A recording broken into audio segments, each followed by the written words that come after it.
नमस्कार साथियों, अस्तित्व मोटिवेशन के सभी दर्शकों का बहुत स्वागत व अभिनंदन है। मित्रों, होली पर्व बहुत ही सन्निकट है। इसकी अग्रिम शुभकामनाएं आप सभी मित्रों को। साथियों, आज हम लोग जो चिंतन करेंगे, विचार करेंगे, वह विचार होली पर ही करेंगे। आप सब जानते हैं कि भारत के जो शिक्षा जगत के विचारक हैं, भारत के ही नहीं बल्कि पूरी दुनिया के, वे एक विषय को लेकर एक मत हैं। वो एक मत विषय उनका ये है कि मनुष्य जो कुछ भी सीखता है वो प्रतीकों के माध्यम से ही सीखता है। उदाहरण के लिए, जब व्यक्ति वर्णमाला सीखता है तो वर्णमाला क्या है? ध्वनियों के प्रतीक मात्र ही तो हैं। इसी पैटर्न पर भारत के चिंतकों ने और मनुष्यों ने बड़े ही अनूठी मनोवैज्ञानिक व्यवस्था के तहत तीज त्योहार और उत्सवों का आयोजन किया। इस पूरी परंपरा में बहुत गहनतम आध्यात्मिक विषयों को स्पर्श किया जाता है। मौलिक रूप से भारत का चिंतन विशुद्ध आध्यात्मिक चिंतन है। आध्यात्मिक चिंतन से अभिप्राय यह है कि व्यक्ति अपने अंतर्निहित शक्तियों के जागरण और उनके विविध आयामों पर अब तक जो कुछ सीख सका है उनको प्रतीकों के माध्यम से ये हम सबको बताने की एक कोशिश की जाती है। जैसे होली के संबंध में कई कथाएं भी प्रचलित हैं। उनमें से निसंदेह आपने एक पौराणिक दृष्टांत अवश्य सुना होगा। वह पौराणिक दृष्टांत ये है कि हिरण्यकश्यप नाम का एक असुर था। उसका पुत्र प्रहलाद, जो कि ईश्वर भक्त था। हिरण्यकश्यप की स्थिति ये थी कि वह पूरी तरीके से अपने आप को ईश्वर से अधिक शक्तिशाली समझा करता था और उसके इसी कृत्य को लेकर के जो पूरा सभ्य समाज, जो पूरा देवताओं का समाज, कथा के अनुसार अगर कहूँ तो परेशान है। वो इस बात के लिए परेशान है कि इसका साम्राज्य जो इतनी तीव्र गति से बढ़ रहा है, इसको चैलेंज कैसे किया जा सकता है। अब इसको चाहे ईश्वरीय लीला कहिए या कोई आश्चर्य कह दीजिए, अद्भुत, अकल्पनीय, अविश्वसनीय जैसी स्थिति पैदा हो जाती है कि उसका ही पुत्र ईश्वर भक्त पैदा होता है, जिसे प्रहलाद कहते हो आप। प्रहलाद का जो कैरेक्टर है इस कहानी में, वह व्यक्ति के आध्यात्मिक चेतना का जागरण है। वह व्यक्ति के आध्यात्मिक चरमोत्कर्ष की एक महान विरासत और परंपरा का उदाहरण है। इस कहानी में आपको ये भी पता चलता है कि हिरण्यकश्यप कहता है अपने पुत्र से कि ईश्वर की साधना, आराधना और उपासना करना उसके लिए अच्छी बात नहीं है। उसका पिता ही जब इतना महान और बलशाली है तो वह क्यों ना अपने पिता की ही साधना करे। लेकिन बालक आत्मज्ञान को उपलब्ध हो चुका है।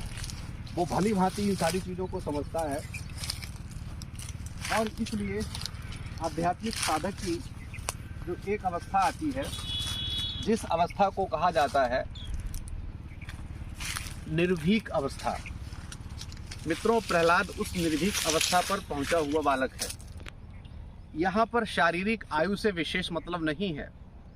यहाँ पर उस भाव को कहने का जो प्रयास है वो यही है कि फिर इस स्तर पर पहुँचे हुए व्यक्ति को चाहे पहाड़ से फेंक दिया जाए, चाहे भीषण गहन अग्नि में बैठा दिया जाए, चाहे जल के सागर में फेंका जाए, या किसी भी प्रकार से उसको प्रताड़ित करने का प्रयास किया जाए, वे सारे प्रयास स्वयं में ही पराभूत हो जाएंगे, कभी भी सफल नहीं हो सकते।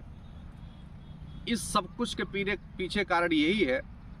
आपने गीता का एक श्लोक सुना है, नैनम छिदन्ति दैहिक पावकः।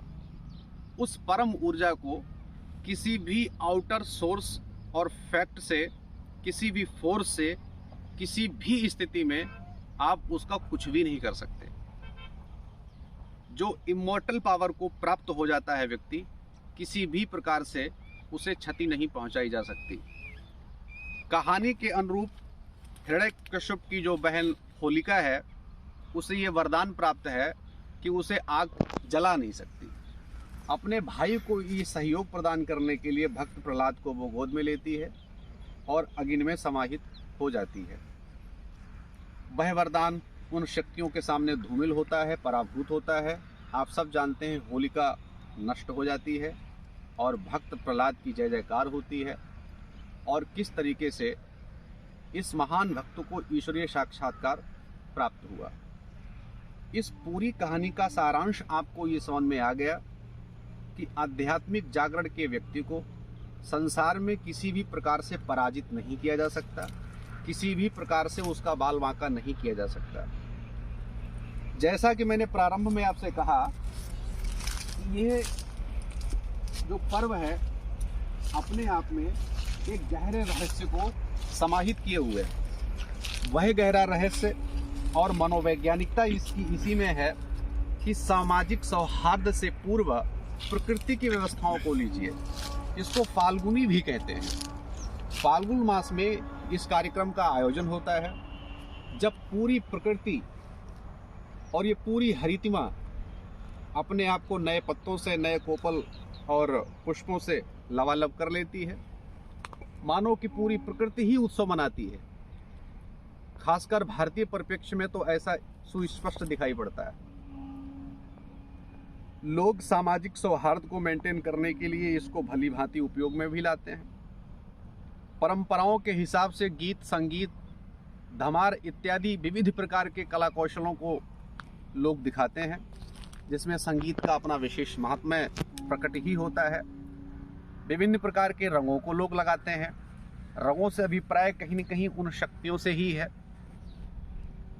इस समूचे कार्यक्रम के पीछे बहुत कुछ छिपा हुआ है, जिस सब कुछ को एक छोटे से वीडियो में बताना संभव नहीं है। मित्रों, आप सबको मैंने प्रारंभ में ही बताया कि हमारे जितने भी पर्व हैं, जितने भी तीज त्यौहार हैं, वे निश्चित ही अपने साथ एक मनोवैज्ञानिक पृष्ठभूमि रखते हैं। मनोवैज्ञानिकता यही है कि लोगों के बीच जब वैमनस्य के भाव बढ़ जाते हैं, शत्रुता बढ़ जाती है, क्रोध इत्यादि के कारण विभिन्न प्रकार की सामाजिक संरचनाओं में समय समय पर टूट फूट आप देखते ही हैं।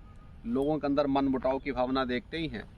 पर ऐसा कौन सा त्यौहार है जो इन सब कुछ को भुला करके एक दूसरे के आलिंगन के लिए, गले के लिए और आशीष पाने के लिए पूरी सामाजिक व्यवस्था को तैयार करता है? साथियों, वह होली मिलन ही है। इस कार्यक्रम की अगर हम वैदिक व्याख्या करें तो कुछ विचारक इसको ये भी मानते हैं कि यह एक प्रकार का सामूहिक यज्ञ भी है।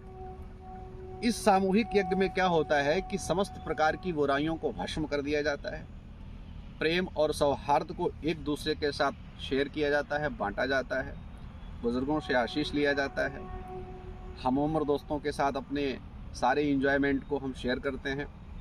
और भी इसमें बहुत सी चीज़ें कहने को हैं जो कि सब कुछ कहना संभव नहीं है। शेष बात फिर कभी करेंगे। आज के लिए इतना ही पर्याप्त है। आप सबको होली की बहुत शुभकामनाएं और बहुत बधाई, और ये पर्व आपका मंगलमय हो, आपके जीवन में उत्सव सदा बना रहे और आप बसंती रहें। धन्यवाद।